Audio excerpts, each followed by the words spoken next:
Progress. Alors, messieurs, Erev Tov, je vais vous lire un passouk dans Megillat Esther,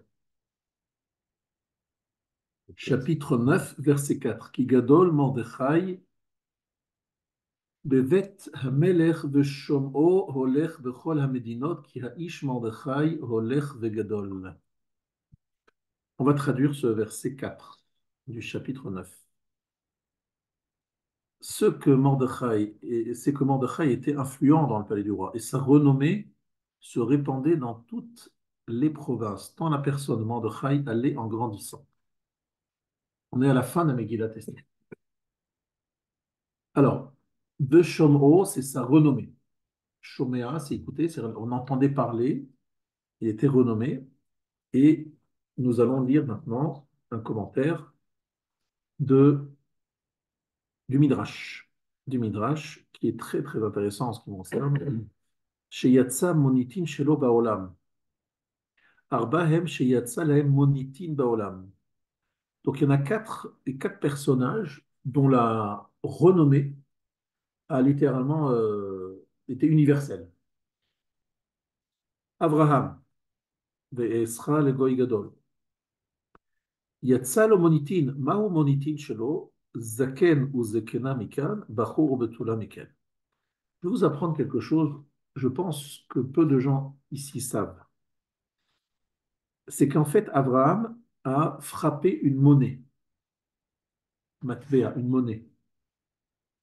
Cette monnaie était donc frappée d'un côté, vous voyez une personne âgée, deux personnes âgées, un homme et une femme âgée, et de l'autre côté, un jeune homme et une jeune fille. C'était ça l'effigie de cette monnaie. Donc il y avait pile et face. Mais dans les deux cas, il y avait des figures, des représentations. Zaken ou Zekena Mikan, Bachur ou Betula Mikan.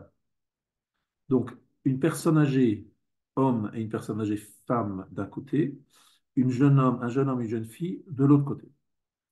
Yehoshua, le deuxième, c'est Yehoshua.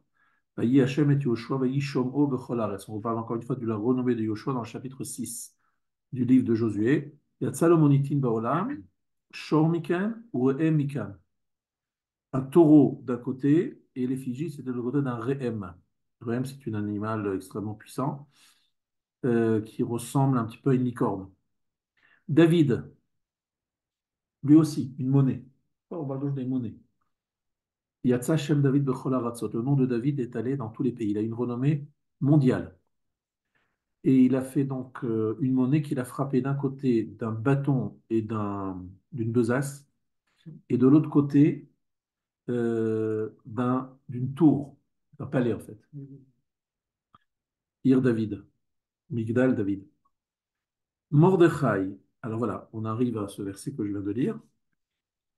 Veshomo oler bechol hamdinot, yatsa lo monitin, ma monitin shelo, sak va'efer mikan, va'atarot zahav miken. De le sac et de la cendre d'un côté, et une couronne d'or de l'autre côté. On a quatre personnages, je répète, Abraham, Yehoshua, David et Mordechai. Quatre monnaies, donc des monnaies, hein, des pièces de monnaie, qui vont être frappées à quelle effigie? Eh bien, Abraham, je vous rappelle, une personne âgée, d'un côté, un jeune homme, jeune fille de l'autre côté, Yehoshua, un taureau, Réhem, David, un bâton et une besace, de l'autre côté, une tour, la tour de David, et Mordechai, le sac et la cendre, de l'autre côté, une couronne d'or. Voilà. Incroyable. Ça, je voudrais expliquer dans ce chiot. En fait, c'est un chapitre que je cite ici, mais je voudrais qu'on comprenne un petit peu ce que ça veut dire frapper une monnaie. Avoir une monnaie qui va donc être vendue dans le monde entier, qui va être en fait, ça donne une grande diffusion. C'est une monnaie qui passait, qui avait une valeur et une valeur monétaire dans le monde entier. Mais qu'est-ce que ça change et quel est l'intérêt de cela? On va essayer de comprendre. Et on va comprendre une mara dans Megillah d'Afiot Gimel, page 13. Amar Esh Lakish. Galoui veyadoua lifnei mi she'amar vehaya haolam. il est dévoilé et connu devant celui qui a dit que le monde soit, chez Atid Haman Lishkol Shkalim al Israël. Haman allait donner, donc dépenser des shekalim, il avait payé très cher. Il a négocié la solution finale du peuple juif à l'époque d'Achashverosh. C'est ça, c'est Haman. Haman les cite. Les fichar igdim shiklehen lishkalav. C'est pour ça qu'il a devancé leur shekel à ses shekalim. Donc, nous avons dans Kitissa, nous allons lire Kitissa ce Shabbat, et la semaine prochaine, ce sera Parashat Shkalim, pour la semaine d'après. En tout cas, il y aura deux reprises, nous allons dire le début de Kitissa. Ici, parce qu'on va lire Kitissa, et dans Parashat Shkalim, parce qu'on va reprendre le début de Kitissa. Je vous rappelle ce que dit ce passage, c'est que pour compter les enfants d'Israël, les venus d'Israël, Parashat Shkalim, c'est pas cette semaine, hein, c'est la semaine prochaine. Ouais. La semaine prochaine, Parashat Vayakel, eh bien, on relira le début de Kitissa. Pourquoi? Parce qu'il s'agit de payer des shkalim, enfin des demi-cycles précisément, que chacun devait donner. Alors, pourquoi on paye un demi-cycle? C'est toujours un Rosh Chodesh Adar, ça se passe. Comment on le fait savoir? Parce qu'il faut que chacun ait une part dans les sacrifices de la communauté. Quels sont les sacrifices de la communauté qui ont lieu régulièrement? On a le Korban Tamid, un Tamid, c'est-à-dire perpétuel. Le matin, un sacrifice. Le soir, un sacrifice. Tous les jours. Tous les jours, tous les jours, tous les jours. Shabbat et Yom Tov inclus. Ce qui est l'origine de Shacharit et Mincha. Shacharit, Mincha. Deuxièmement, il y a le Korban Moussaf, qu'on rajoutait à Shabbat et Yom Tov. Et d'autres sacrifices de la communauté. Et ça, pour que tout le monde puisse avoir une part là-dedans, qu'est-ce qu'on faisait? Eh bien, chacun donnait un demi-cycle. Comme ça, tout le monde avait participé à l'achat de ces sacrifices-là. Maintenant, dans Kitissa, c'était pour compter les demi-cycles. Il fallait que chacun donne un demi-cycle. On a compté les demi-cycles. Et qu'est-ce qu'on a fait de ces demi-cycles, vous savez? Dans la parasha de Kitissa, qu'est-ce qu'on a fait des demi-cycles qui ont été apportés au moment du compte? Bravo, on a fait avec les socles qui étaient de l'argent fondu. Effectivement, bravo. Alors, Resh Lakish nous dit Galouy veyadua lifne mi she'amar vehaya olam. C'est quelque chose qui a été connu devant celui qui a dit que le monde soit. Chez Atid Haman lishkol shkalim à Israël. On savait que Haman allait dépenser des grosses sommes d'argent pour la destruction du peuple juif. Les fichach higdin shiklehen lishkalav. C'est pour ça il a fait précéder leur shekel, le shekel des juifs, à ces shkalim. Au premier Hadar, on parle des shekalim. Pourquoi? Parce qu'il faut que ce shekel, ce demi-cycle, nous protège de la détermination destructrice de Haman, qui se matérialise par cette somme importante qu'il est prêt à dépenser pour la destruction du peuple juif. Incroyable. Ça veut dire ce qui nous protège de nos ennemis, de notre ennemi juré, c'est-à-dire Haman, Amalek, c'est justement ces demi-cycles. Alors, évidemment, on ne comprend pas très bien pourquoi et comment ça fonctionne. Et ça, c'est le but de ce shiur, c'est d'écouter et d'expliquer comment ça marche. Alors, on va essayer déjà d'introduire ce que nous dit ici le Rav dans son livre Re'e Emouna. Dans son livre Re'e Emouna, c'est un livre sur les fondements de la Emouna, 13 fondements de la Emouna. Il dit la chose suivante, à la page, dans le shiur 21, le 21e shiur. Il nous dit qu'en fait, la notion de la Masechet Megillah, elle traite évidemment de la Megillah, donc l'histoire de Haman, d'Achashverosh, Mordechai, etc., évidemment, mais elle traite aussi de la Kedusha de la synagogue, Bet HaKnesset, Bet HaMidrash, Kvod HaSfarim, l'honneur qu'il faut donner aux Sfarim, le respect des Sfarim, tout cela dans Masechet Megillah. Quel rapport y a-t-il entre le fait de parler de Amalek, de Haman, etc., et le fait de parler de la Kedusha d'une synagogue. Est-ce que c'est par hasard, cet écrit-là? Le Gaon dit, c'est jamais par hasard.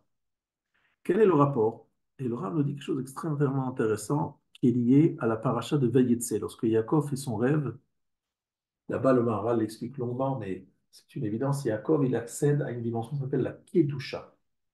La Kedusha, c'est la capacité de faire descendre la sainteté, la consécration sur quelque chose de matériel. Des choses matérielles qui prennent une dimension spirituelle. Exemple, Shabbat Kodesh. Comment c'est Shabbat Kodesh? Je mange l'Ichvot Shabbat Kodesh. Je prends un verre de vin, je fais le kiddush. Je fais des Brit Mila, je fais un kiddush. Je fais un mariage, je fais un kiddush sur du vin. Le vin est un aliment, c'est une boisson matérielle, et je la consacre pour donner à ma bracha, bénédiction du kiddush, la bénédiction de la Brit Mila, une dimension spirituelle.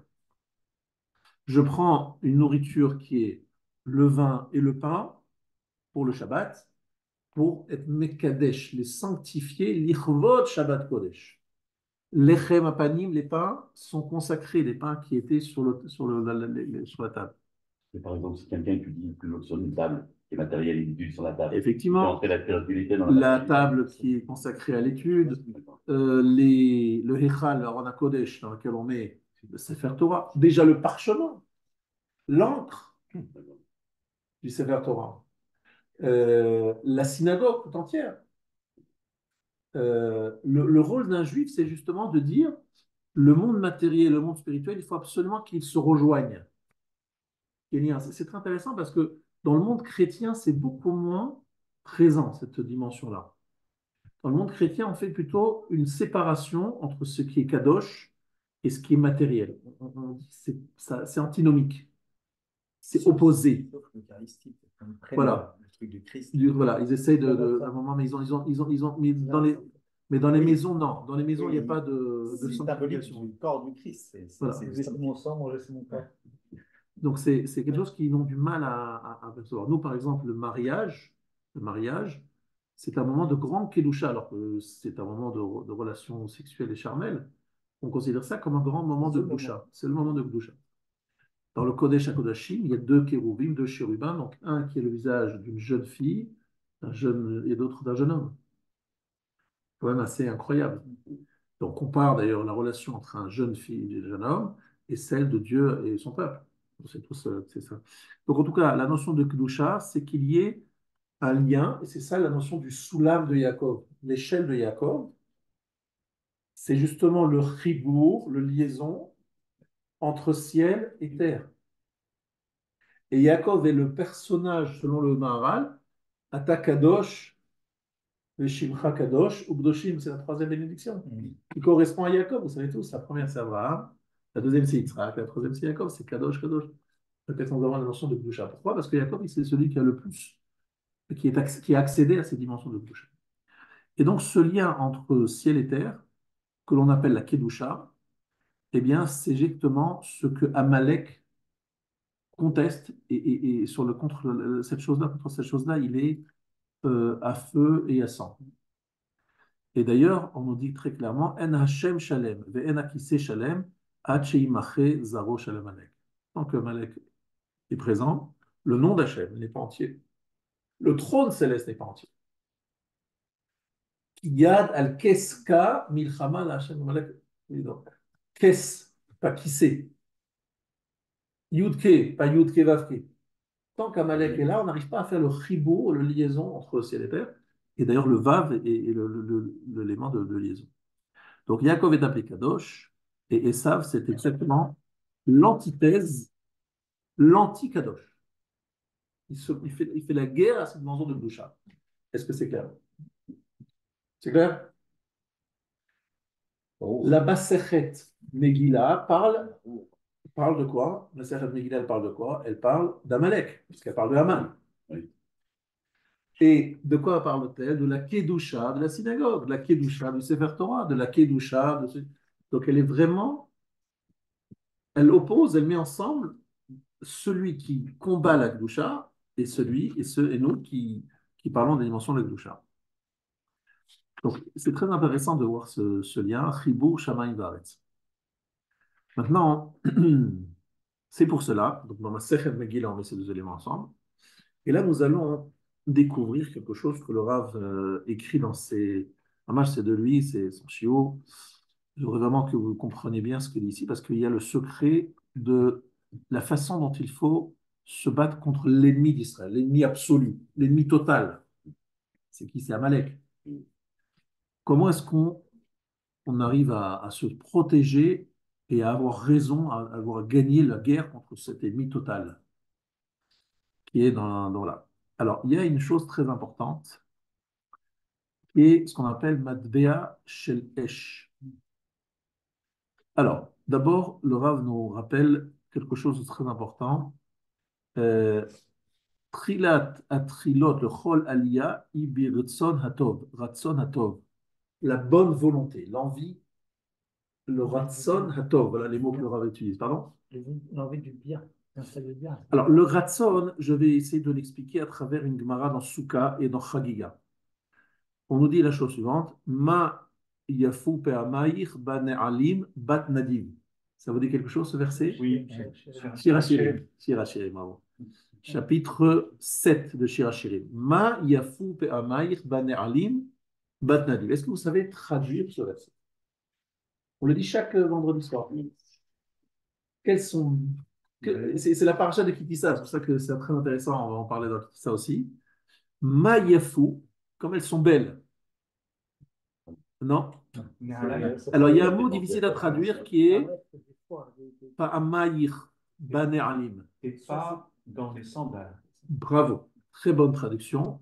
Des pas dans les sandales, voilà, à l'époque c'était les sandales et les chaussures c'était les sandales. Bat Nadiv, la fille du Nadiv. C'est qui le Nadiv? Le Nadiv, c'est un donateur, c'est un monsieur qui fait des dons.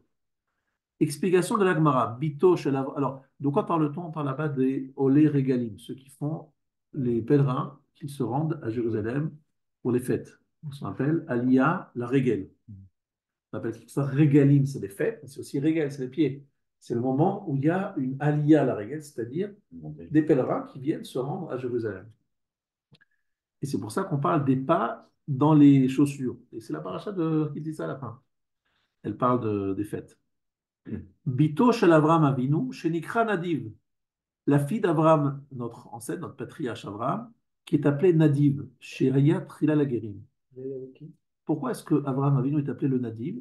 Rachid, Shenedavo Libo Leakiret Boro Lehid Gayer. Son cœur lui a donné la Nedivut, l'envie de se donner.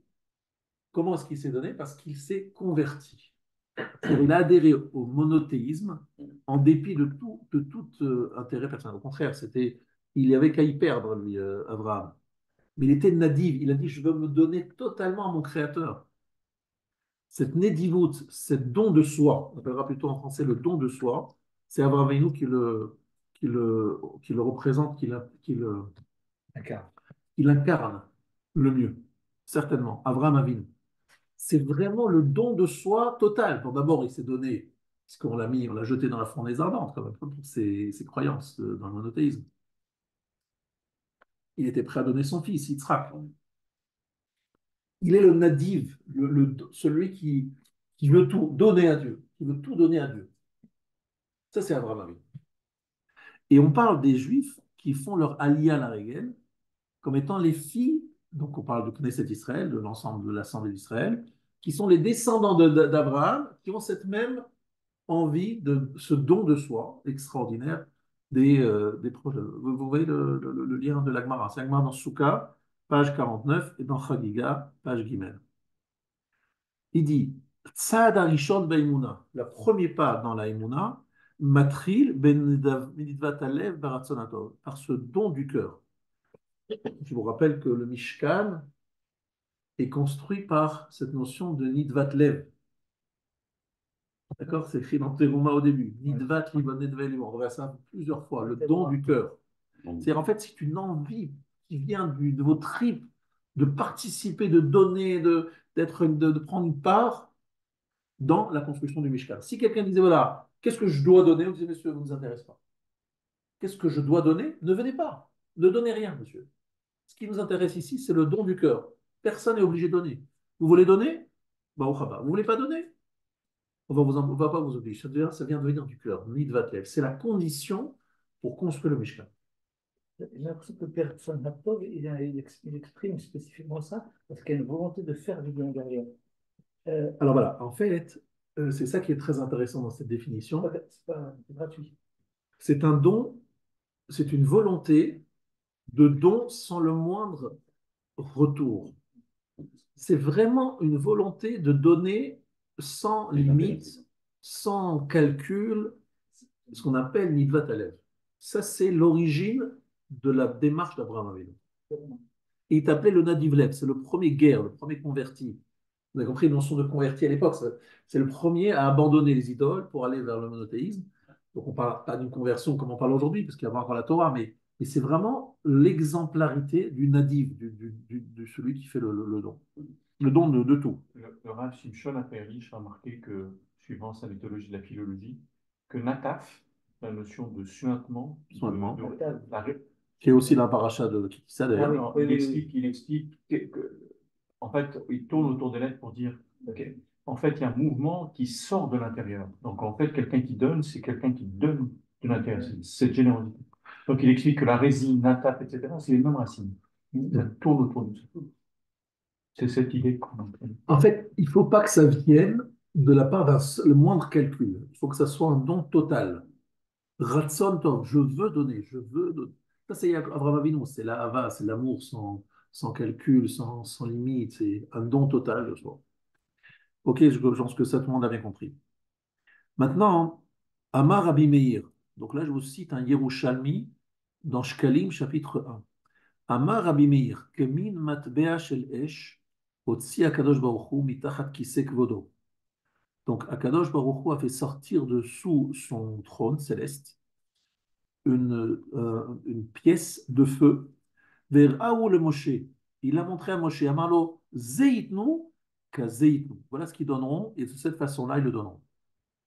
Qu'est-ce que ça veut dire? C'est que la notion de Esh, c'est ce qui appelle la Ahava, l'amour sans calcul. Lorsque qui Aza Kamavet Ahava, Reshafea Rishpe Esh. Encore une fois, un verset dans Shir HaShirim.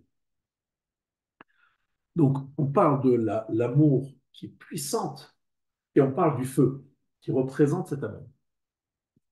Maintenant, il dit que le feu, sa particularité, c'est tout ce qui vient en contact avec le feu se transforme en feu, devient une partie du feu. D'accord? Lorsque quelque chose touche le feu, ça devient lui-même du feu ou ça disparaît. Ça disparaît. Donc c'est une telle envie, une telle don de soi, c'est que effectivement, ça fait disparaître tout autre calcul et toute autre chose. On est d'accord? Un don total, un amour total. Maintenant, on nous dit dans Ovadia, chapitre 1. Vaya bet Yaakov Esh, ou bet Yosef Lehava, ou bet Esav le Kash. Donc, la maison de Yaakov est comparée au feu, la maison de Yosef à la flamme, et la maison d'Esav à la paille. Alors, vous avez compris ce qui se passe lorsqu'il y a un feu puissant et qui rencontre la paille, elle ne fait pas long feu, c'est le cas de dire. C'est le cas de dire, elle ne fait pas long feu. Et donc, lorsque Israël se met dans la dimension Esh, feu, eh bien, Esav ne résiste pas. Esav est incapable de résister devant le feu de Yaakov et de Esav. Et même s'il y a des quantités de paille, il y a d'énormes quantités de paille, une flamme, elle va avoir raison de cette paille, mais en quelques instants. On est d'accord? Donc c'est une belle image de ce que Yaakov, sa puissance vient du Hesh. Et comme le shekel, le Machasita shekel, nous venons de lire dans le Yerushalmi, ça doit être Matbea shel Esh, il n'est là que pour exprimer ce don du feu, c'est-à-dire quelque chose qui vient totalement de l'amour, sans calcul. eh bien, il est de nature à détruire la détermination de Esav, qui peut être impressionnante, parce qu'il peut avoir des quantités incroyables de paille, mais une petite étincelle peut tout détruire en quelques instants. D'accord? Maintenant, il y a une deuxième condition pour vaincre Esav et Ishmaël, c'est Machatzit shekel. Pas un shekel entier, c'est un demi-cycle. Pourquoi un demi-cycle? Parce que la Torah mitkabelet rad kama shadam tofes et dato que d'avoir mukbal v'chatsoui. Lorsque quelqu'un comprend que sa compréhension des choses est limitée et qu'il a besoin de recevoir de la part d'Hachem, des rabbinim, de la Torah évidemment, des compléments d'information, c'est qu'il n'est pas lui-même capable de trouver des solutions dans sa vie, des réponses à ses questions, et que tout, il doit recevoir de la Torah, de quelque chose qui est extérieur à lui. Lui, il est machatzit, il est qu'une moitié, il est en partie, il est là en partie, il n'est pas là entier, il n'a pas toutes les solutions, il n'a pas toutes les clés de la réussite. S'il n'est pas conscient, s'il est complet, il est conscient de cela, toute sa compréhension n'est qu'une petite parcelle. Ou poney le kabel et ametziut comme Moshe mitgala min hashamayim. Il veut recevoir du ciel cette compréhension. Évidemment, ça c'est machatzit shekel. Donc on a la dimension de machatzit shekel et la dimension de esh. Ce sont deux dimensions complémentaires qui terrassent complètement, qui font totalement disparaître la puissance des saves qui est comme la paille devant le feu. Est-ce que jusqu'à présent c'est clair? Puis là, est-ce qu'il y a une différence entre Hatzi HaShekel et Mahatzit HaShekel? Non, machatzit shekel c'est chatzi matbea shel esh. Hatzi HaShekel, Alors, Hatzi HaShekel, c'est aussi la oh oui, moitié. non, c'est la même chose. C'est la Parce même que chose. Mahatzi, ça ne veut pas qui provient de la moitié. Non, non, non. Machatzit Shekel, c'est la moitié du cycle, effectivement, comme vous l'avez bien compris. C'est Machatzit ou Chatzit, c'est juste une représentation en termes grammaticaux différents. Est-ce qu'on peut dire, par réel, que ça contraste violemment et singulièrement avec l'individualisme des sociétés occidentales, La où il n'y a suffisance. pas la notion de mahatit? Exactement. En fait, Esav, il est plutôt extrêmement orgueilleux et arrogant et pense qu'il est capable lui-même de trouver des solutions à toutes les problématiques de l'être humain et qu'il n'a besoin de personne et certainement pas de l'héritage qu'ils appellent judéo-chrétien, parce que c'est en fait la grande question d'aujourd'hui, c'est de dire ça suffit, ces religions qui nous imposent des vérités, mais qui viennent d'ailleurs, etc. Non, nous, on est capable de tout résoudre. On a toutes les solutions dans nos mains. C'est très, très différent de ce que Esav comprend. Voilà. Lévinas disait qu'un des apports majeurs du judaïsme, c'est l'altérité. On parle de ça. Alors, c'est encore autre chose. C'est encore autre chose parce que l'altérité dont on parle ici, c'est par rapport à Kadosh Baruch Hu. On parle de la notion de Knesset Israël. L'altérité au grand A avec Voilà. un grand A ou un petit A. Parce que tu as ici deux éléments qui sont complémentaires. C'est que chacun donne un demi-cycle. Donc en fait, personne ne peut dire j'ai construit le Mishkan. Chacun donne une petite parcelle du Mishkan, tu vois. Et c'est lorsque tu réunis l'ensemble que tu as la Ashrata Shrina. Donc c'est les deux éléments. La première chose, c'est la volonté de participer et de donner quelque chose pour la construction du Mishkan. Ça, c'est plutôt la verticale. Et la notion de réunir l'ensemble de ces bonnes volontés, de ces dons du cœur, qui permettent donc de créer un lieu qui réunit tous les cœurs, si on peut dire, de tout le peuple juif dans un seul endroit. Ce qui permet de faire de la Shekhinah, qui va résider sur le cœur de tout le peuple juif, qui sont apportés grâce à ce demi-cycle, qui est en fait qu'un support qui permet d'apporter un peu de mon cœur, de montrer mon bon cœur, mon envie de participer. Vous voyez ce que je veux dire? Et ça réduit évidemment la notion d'orgueil et d'arrogance, parce que chaque personne n'a rien fait de spécial. Un demi-cycle, c'est quoi? C'est rien par rapport à un Tout monde. C'est le même monde pas donne la ça. même Tout chose. le monde donne la même Riche, chose. pas riche, tout le monde est pareil. Exactement. Et même le corps du Mishkan, où on a effectivement, chacun donne un peu différemment, mais c'est mélangé, il y a tellement de gens qui donnent, et puis c'est petit finalement le Mishkan, c'est pas énorme. Si tout le monde donne quelque chose, si chacun donne un petit quelque chose, c'est pas grand-chose. Donc personne ne peut se dire j'ai fait, j'ai construit, j'ai donné. Non, il y a vraiment beaucoup d'humilité. C'est même le sens du demi. Non, C'est même pas le grand. exactement. Rien que le demi, c'est déjà cette idée-là. Peut-être aussi pourquoi la Grèce est représentée par la panthère. Donc l'arrogance. Le panthère, c'est aussi l'audace, hein. Il n'y a pas que l'arrogance, mais c'est effectivement un des éléments. Khatsi Matbea Shelesh. Donc, si le Rav, il va résumer en quelques mots cette première idée. Donc, la demi-pièce de feu, Inyano Ha'ava, donc c'est l'amour, on va parler du feu dans l'amour, Haba'a Mina Gasha, qui vient du ressenti chez Adam ou un Machetsit Artartona Mekabelet. C'est la moitié d'en bas qui veut recevoir. Et c'est très intéressant parce que dans un couple, lorsque il y a de l'amour, vraiment d'un amour vraiment profond, etc., chacun va vers l'autre en disant, hein, et que je veux lui donner, mais aussi j'ai besoin de l'autre. L'autre, il m'apporte un complément. Je vais vers l'autre parce que je dois recevoir de l'autre. Je veux lui donner, mais je veux aussi recevoir. Mais recevoir dans quel sens? Peut-être par intérêt. C'est parce que tout simplement, on a tous besoin ensemble, de créer quelque chose de complet, d'entier. Mais on est tous un machatzit. Donc ça, c'est un premier point que je pense beaucoup savez avant peut-être ce chiot.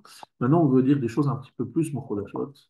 Je reviens sur la notion même de la pièce. On a dit que Mordechai, que Abraham, que Yoshua, que David, ces quatre personnages, ils ont une particularité, c'est qu'ils ont, entre guillemets, frappé des pièces nouvelles. Monitine, on appelle ça monitine, dans le sens monétaire, Oui. c'est très proche du mot monétaire, c'est en fait, ils ont créé un système de monnaie qui n'existait pas avant, mais qui était frappé d'un côté pour Abraham d'une personne âgée, de l'autre côté d'un jeune homme et une jeune fille. Donc il y avait les deux sexes sont représentés des deux côtés, d'un côté des personnes âgées, de l'autre côté des personnes jeunes. On a dit qu'Yoshua, c'est Shor et Rehem. David, c'est le bâton. Je vous rappelle que David était un berger. Oui. Donc, c'est entre guillemets, les outils du berger. Le bâton et la besace dans laquelle on. Et de l'autre côté, la tour de David, donc c'est le palais. Donc, Mordechai, c'est le sac et la cendre. Et de l'autre côté, la couronne. Qu'est-ce qui s'est passé avec ces trois personnages? D'Abraham, David et Mordechai. C'est quoi le point commun? Il n'y a pas c'était Yoshua aussi. Yoshua va venir après parce que Yoshua, justement, il est différent des trois autres. Entre Mordechai, David Et Et Abraham. Abraham. Alors, c'est extraordinaire. Abraham, il était une personne âgée qui a retrouvé la jeunesse au moment où il a donné naissance à Yitzhak. Oui. Ce qui les caractérise, c'est qu'ils ont retrouvé leur jeunesse. Ils étaient à 90 et 100 ans. Et Sarah est devenue comme une jeune fille. Abraham, il a eu un garçon à 100 ans. Donc, il a retrouvé la jeunesse. Il y a eu un changement de situation. Mordechai était dans le sac et la cendre, c'est-à-dire il était dans la peine de la destruction annoncée du peuple juif. Puis après, finalement, il devient le vice-premier ministre, vice-ministre, hein, le premier ministre, donc c'est-à-dire la couronne. Vous avez David, qui était un berger jusqu'à l'âge de 28 ans, et qui est devenu le roi d'Israël. Donc vraiment une association sociale incroyable. Il est passé de l'état de berger à l'état de roi. Donc il y a eu un renversement de situation chez Abraham, chez David et chez Mordechai. Et il le marque à travers leur matbéa, leur monnaie. Ça veut dire qu'ils ont battu monnaie comme le droit régalien de la monnaie. Ils avaient leur propre monnaie. Alors c'est incroyable parce que Mordechai, oui, oui, ils ont frappé. Alors que David, le roi David, il ait une propre monnaie, ça paraît logique. C'est un Un roi, roi. Mais c'est les deux normal. autres, c'est plus surprenant. Abraham, c'est très surprenant, mais on l'appelle Nessi Elohim, hein. Il devient un prince. Il est reconnu comme étant une autorité, pas seulement morale, mais aussi politique, parce que finalement on l'appelle Nassi. Les gens le respectent comme étant un prince, une personnalité notable. Et donc sa monnaie Et il y a évidemment Mordechai qui prend un rôle politique très important. Il devient donc le premier ministre de Achashverosh, il prend la place de Haman. Donc c'est un peu plus compréhensible. Cette transformation-là est très intéressante à étudier parce que le Rav réfléchit sur la notion d'une monnaie. C'est quoi la notion de la monnaie? Une notion de confiance avant tout, une monnaie. Parce qu'une monnaie, est-ce que c'est une valeur intrinsèque? C'est-à-dire, est-ce que c'est chavé, que ça vaut quelque chose en termes On sait pas, oui. de... On sait À pas. cette époque, ça avait Ouais, c'est une ça. poids d'or, d'argent. Mais C'est sûr, on ce qui est connaît pas. intéressant, c'est que le Rav, il amène différentes preuves dans la Gemara, que ce qui compte dans la monnaie, c'est pas seulement le matériau argent qu'il y a dedans. C'est pas la quantité, Regarde Mais le dollar, c'est une question de confiance. alors, le dollar, c'est Pas de c'est valeur c'est du économique. papier, donc ça n'a pas de valeur. Mais à l'époque, comme il dit, vous avez raison de penser que. Pas de valeur économique à l'époque. Pardon? C'était pas seulement une valeur économique qui est indexée sur un métal précieux.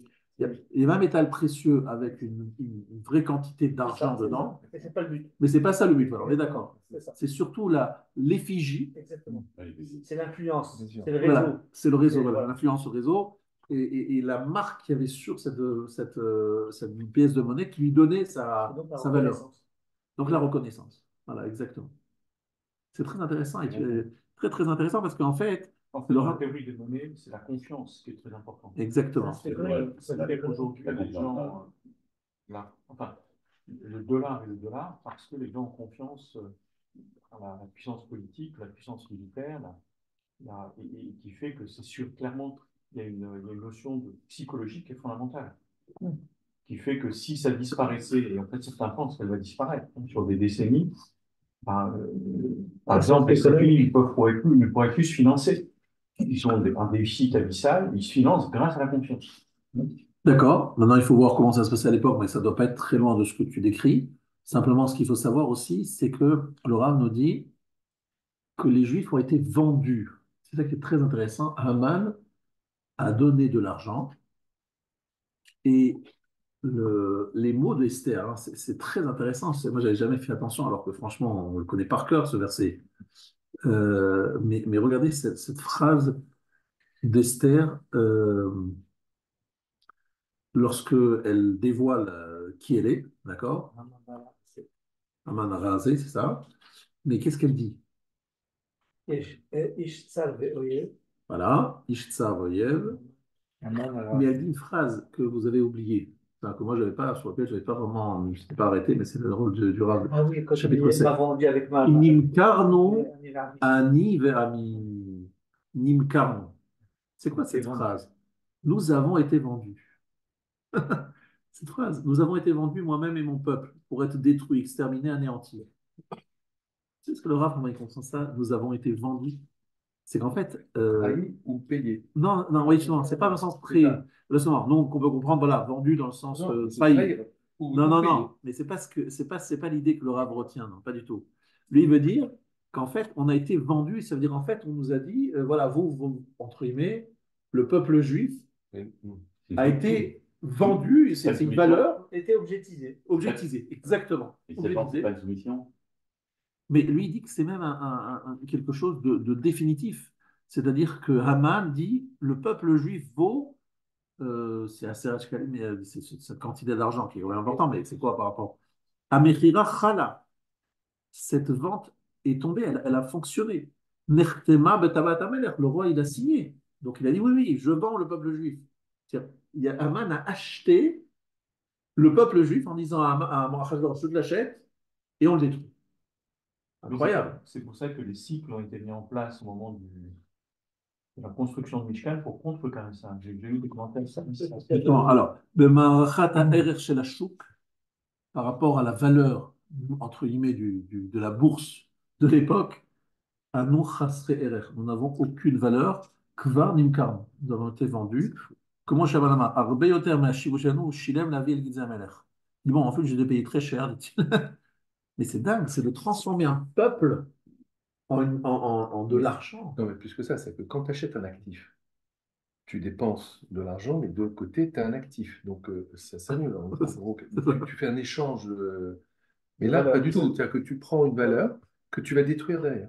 Exactement. C'est-à-dire que tu dépenses de l'argent pour le détruire. Pour le détruire. Parce que Exactement. vous avez dit tout à l'heure que quand on fait Mahasit Shekel, c'est pour réparer la faute de Haman qui a vendu. Exactement, exactement, on va y arriver. Est-ce que c'est pas le cas parce que le fait de dire Haïm, c'est un peuple Fouzarim, c'est un peuple éparpillé, Éparpillé, et le exactement. fait de donner chacun 50 centimes, enfin la moitié de la machine, ça veut dire qu'on est vraiment unis, on n'est pas du tout Bravo, éparpillés. bravo, c'est une des On est idées qui va autre venir chose. là-dessus. Bravo, bravo, Khadak, c'est une bonne idée que tu dis. Haman nous accuse d'être dispersés, et nous, on va montrer à travers ce demi-cycle qu'on est non seulement on n'est pas dispersés, qu'on a réuni tous les demi-cycles pour en faire une seule offrande. Effectivement, c'est la réponse, entre autres, sur Haman. Et ici, ce que le Rav est en train de dire, c'est que cette vente de Haman, elle dévoile en fait un regard sur le peuple juif, un peuple juif qui ne vaut, voilà, qui est vendu pour être détruit, exterminé. Et malheureusement, ça nous rappelle des très mauvais souvenirs de 39-45, où il y avait comme ça. c'est ça. Ceausescu, pour Oui, vendre ça. exactement. Les Juifs ont été vendus pendant la guerre La version 39-45. qui est roumaine. Voilà. J'ai lu un livre, voilà, ils étaient en fait vendus dans le Vendus comme du Des bétail. vaches, etc. Comme des vaches. Non, contre Ça des veut vaches. dire que le Hamas, C'est finalement, en réel. achetant Comment il la s'appelle? liberté d'un Juif, prisonnier qui a du sang sur les mains, Voilà. en fait, il te signifie que le juif, en contrepartie, c'est pour le détruire. En fait, je te reprends un assassin Voilà. qui a tué les juifs. C'est ça la transaction. Et ce qui est très intéressant, c'est que Mordechai, lui, à l'inverse, il a un mépris total pour Haman. C'est-à-dire, il lui donne aucun crédit. C'est à travers de nombreuses anecdotes dans le Gemara de Megillah, on voit qu'il le méprise et le rabaisse, et surtout, il ne se prosterne pas devant lui, alors que tout le monde se prosterne. C'est le point le plus important. Il le méprise. Et Haman, il n'en peut plus. Mais Haman, qu'est-ce qu'il fait? Il voit que dans le peuple juif, quelque chose que l'on vend, que l'on achète, c'est incroyable. Et il dit le Rav que c'est une vente qui n'a jamais été en fait dénoncée. Ça veut dire qu'en fait, cette vente, elle a été validée par le roi. Il n'y a aucun moment Renoncer, tu veux dire. on a renoncé à cette vente. La vente, elle a été validée et actée. Simplement, ce qui a été décidé après la suite, c'est que le roi dit, je vous donne l'autorisation de vous défendre, etc. Mais cette vente, il dit, est une vente que fait Haman, donc Amalek, et elle est actée. Ce qui veut dire qu'il y a un reproche au peuple juif de ne pas s'être Non, rebellé contre c'est pas un reproche, parce que ce qu'on va dire, c'est la solution qui est donnée qui est au peuple juif, c'est de donner un demi-cycle, c'est de donner de l'argent, et cet argent est notre joker contre cette vente. Parce qu'en fait, c'est quoi donner de l'argent? Donner de l'argent, c'est donner de la valeur aux vraies choses. C'est-à-dire, en fait, lorsque tu dis qu'un peuple juif, il ne vaut rien, il veut quelques pièces, ça se vend, en plus pour le détruire, ça s'achète. Eh bien, en face, nous, le peuple juif, on nous demande de donner de la valeur aux vraies choses, aux choses qui ont une vraie valeur. Donc, Mordechai, c'est celui qui dit que Haman, c'est un nul, c'est un rien, il le met à sa vraie place. Et je pense qu'il y a ici un vrai, enfin, ce que dit Laurent ici, c'est qu'il y a un vrai message de montrer ce qui a une vraie valeur. C'est-à-dire la seule façon de se sortir de cette emprise, de cette vente, c'est de réagir en donnant de l'importance à ce qui est vraiment important, en Mais c'est redonnant de l'importance la parce que valeur. la valeur de la pièce elle-même, elle n'a pas cette valeur. Ce qui donne, c'est le fait, c'est le symbole qu'elle représente. C'est tout ce qui est. Alors justement, c'est C'est ça la qui est marque. intéressant. Alors c'est quoi le symbole qu'il y a dans la pièce d'Abraham, de David et de Mordechai? En fait, est-ce que c'est le symbole ou c'est parce que ça. Est-ce que c'est Parce que quelque chose ça qui vient d'eux. unit, qui vient d'eux? Il y en a deux. C'est Non, le. c'est la contre. Alors c'est parce que là, mais quel est le... Parce que si le quelqu'un d'autre venard avait forfou. frappé la même chose. C'est le venat forfou qui est très intéressant, c'est-à-dire le renversement. C'est qu'on a un David qui est un berger qui devient roi. Et d'une façon brutale. Il est appelé dans les champs. Il dit, tu sais, t'es le roi d'Israël. Il y a 2 secondes, il était berger. Il est au niveau de la classe sociale la plus basse et il devient roi. Abraham Avinu, il est païen, il était âgé et il retrouve la jeunesse. C'est de l'ordre du Gan Eden, parce que Gan Eden, les valeurs sont inversées. Voilà, Venard exactement. rapport. Venard forfou. Et également à propos Mordechai. de Mordechai, on sait tous que c'est Venard forfou. Il était dans le sac et dans la cendre. Il était bien Voilà. premier ministre. Et d'ailleurs, c'est intéressant, comme le feu aussi transforme quelque chose en cendre. Il fait ce Venard forfou. Et c'est très intéressant de voir que cette transformation nous montre qu'en fait, des choses qui paraissent de grande force, des puissances incroyables, se révèlent d'un instant à l'autre comme étant des choses qui n'ont plus aucune valeur. Venant fort, c'est vraiment tout ce qui paraissait être contre nous va se transformer en quelque chose qui est pour nous. C'est ça qui donne Venant fort de Mordechai. Espérons pour ce qui se passe actuellement. Mais regardez, l'exemple qu'il donne, c'est que vous savez très bien que le symbole de Hadar, le mois d'Hadar, c'est le tzrok, le rire. Non, pas la simple. Attention, c'est tzrok, c'est pas la même chose. Qu'est-ce qui vous fait rire, Serge? Ce qui vous fait rire, c'est lorsque je vous raconte une blague Ouais. et vous pensez à une finalité X, parce que vous dites, voilà, vous attendez à une Et c'est histoire pas qui va ça, se là. terminer, et il y a un chute un moment, et vous êtes Mm. surpris par une chute Donc, c'est auquel vous c'est le attendez pas. retournement, je trouve. C'est le retournement qui fait rire. Ouais, ouais. C'est ça qui est incroyable.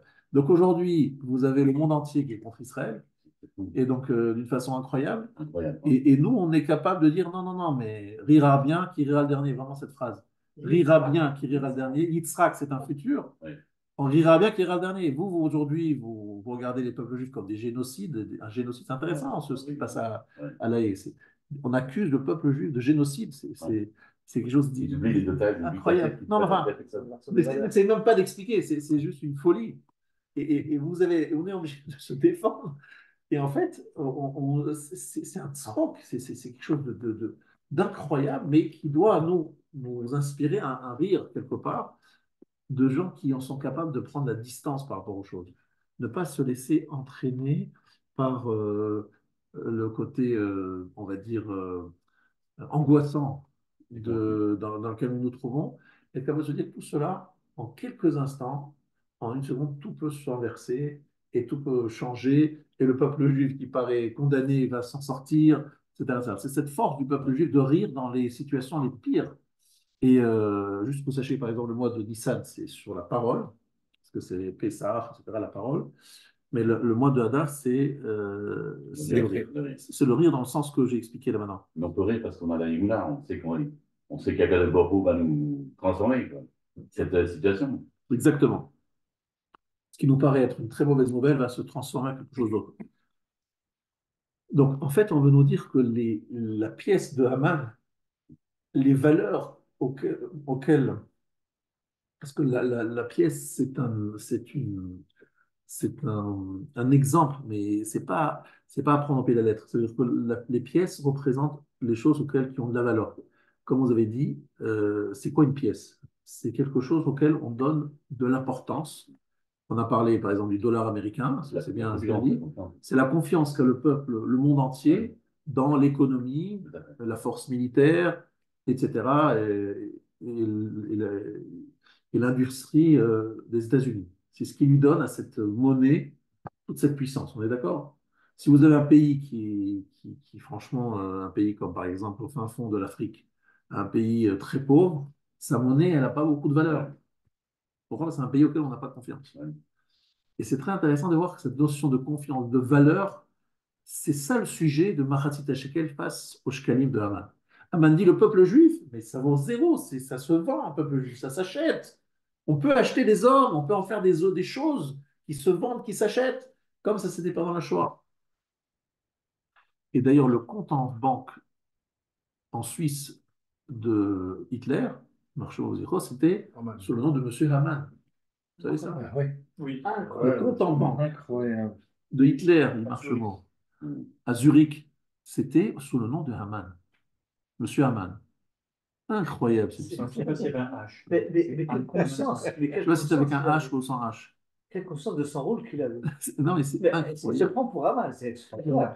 Non, non, je ne pense pas qu'il a pensé à ça. Hein. Je ne pense pas qu'il a pensé à ça, mais en tout cas, c'est un sourire d'Hachem, c'est un clin d'œil de l'Ashgacha incroyable, incroyable. Et c'est pas Himmler qui, à la fin, enfin, à la fin de la guerre, quand il a été jugé. Goebbels, je crois que c'est Goebbels. Oui, ils ont dit Pourim, Pourim. Pourim 46. Non, c'est Streicher.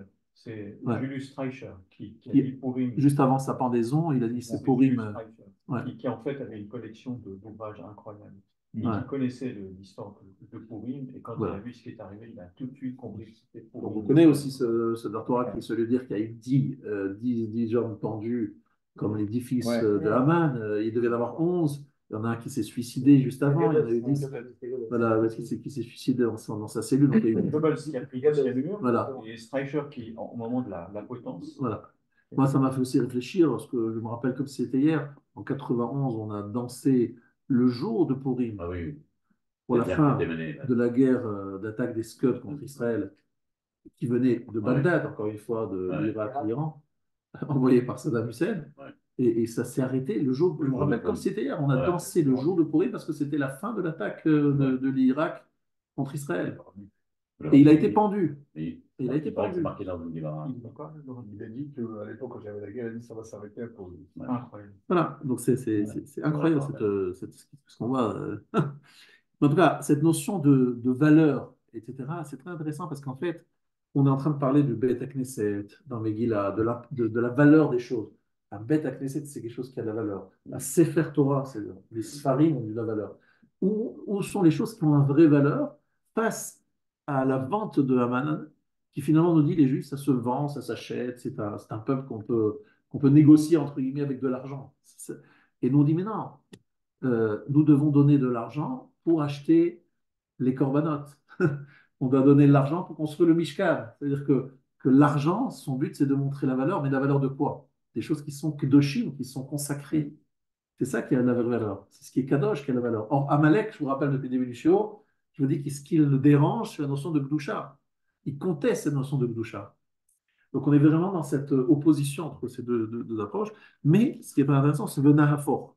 C'est peut-être parce que la Gdusha, c'est inestimable au sens où on ne peut pas estimer, qui sera sûr en laissant Exactement. de une valeur. Exactement. Et c'est pour ça que le Machatzit Shekel il vient nous rappeler, c'est quoi un demi-cycle? C'est même pas une pièce entière. Ah oui. Pour nous dire qu'en fait, c'est pas l'intérêt. L'intérêt n'est pas la quantité d'argent, mais le Ratzon Atov, ce qu'il dévoile, ce qu'il démontre, c'est la bonne volonté, c'est le cœur, c'est la volonté de participer. C'est pas la quantité d'argent que tu donnes. La preuve, c'est une demi-cycle, c'est pas une pièce entière. Vous voyez ce que C'est aussi peut-être l'idée aussi que, comme il n'arrive pas à le contrôler, c'est une manière pour eux de maîtriser en assignant une valeur finie à quelque chose d'infini. voilà. Et Effectivement, la notion de Mahatzit, c'est de se dire qu'on n'a pas ici sur Terre une valeur finie, terminée. On est toujours en train de recevoir. La Gdusha ne peut venir que d'en haut. Donc il faut on est taloui ve'omdim. On dépend de cet influx violent. C'est une question d'un côté, il ne voulait pas donner de la valeur au peuple juif, Haman. Ça vaut rien. Il a vendu le peuple juif. Mais d'un autre côté, quelque part, il a donné de l'importance, parce qu'il prenait du temps. C'était C'est pour le détruire. Hein. Il nous a pas donné le temps pour nous donner de la place. C'est au contraire pour nous faire disparaître.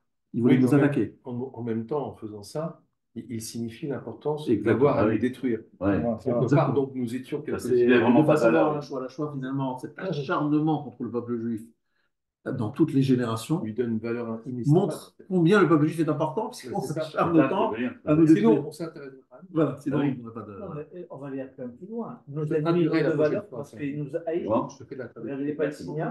Les Palestiniens, s'ils ont de la valeur, s'ils ont autant d'argent de droit, ils ont un truc spécifique à eux avec des milliards, c'est parce que leur ennemi est juif. Voilà, exactement. C'est nous qui leur donnons de la valeur. C'est le contraire. Les La Chinois Yud ont dit, Saré à la roche. les Chinois ont dit, on est 1,4 milliard, on parle jamais de nous. Voilà, Et vous, le peuple juif, vous êtes 8 millions, faites la première page des journaux tout le temps. exactement. En tout cas, ce que je voudrais arriver, c'est quand même à la conclusion de mon chiot, c'est qu'effectivement, la notion de kitissa, du machatzit shekel, c'est une notion de esh. Esh, c'est le feu. C'est quelque chose qui, j'ai expliqué tout à l'heure les différents éléments, mais ça veut dire aussi que le feu fait disparaître tout ce qui est autour. Alors, ici, l'idée, c'est que le machatzit shekel, s'il est bien compris, il fait disparaître toutes les autres valeurs auxquelles le monde donne une véritable valeur. C'est ça que ça veut dire. C'est la matbea shel esh, c'est-à-dire c'est une pièce de monnaie qui fait disparaître toutes les autres, parce que la monnaie, on a expliqué que c'est une question de confiance, question d'importance, c'est voilà, etc. Et cette monnaie-là, elle fait disparaître toutes les autres échelles, toutes les autres valeurs auxquelles le monde attache une importance. C'est ça qui est important, c'est dans ce qu'il est droit. Alors moi, je pense que c'est un sujet qui bon, quand même m'a passionné. Et lorsqu'on parlait de comment terrasser nos ennemis, on a compris qu'en fait, terrasser nos ennemis, c'est d'abord de comprendre qu'est-ce qui a la vraie valeur dans le monde. C'est donner vraiment la valeur là où elle est, et c'est surtout Nidvatlev, ce don du cœur et cet enthousiasme et ce Ratson Atov qui va véritablement, Bezrat Hashem, avoir raison de toutes ces sommes incroyables qui sont dépensées pour notre destruction. Voilà, je vous souhaite à tous.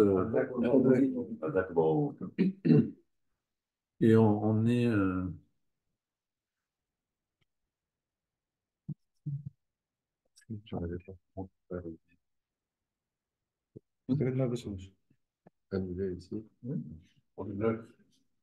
Ah, On est pas d'accord, David. c'est mieux que là.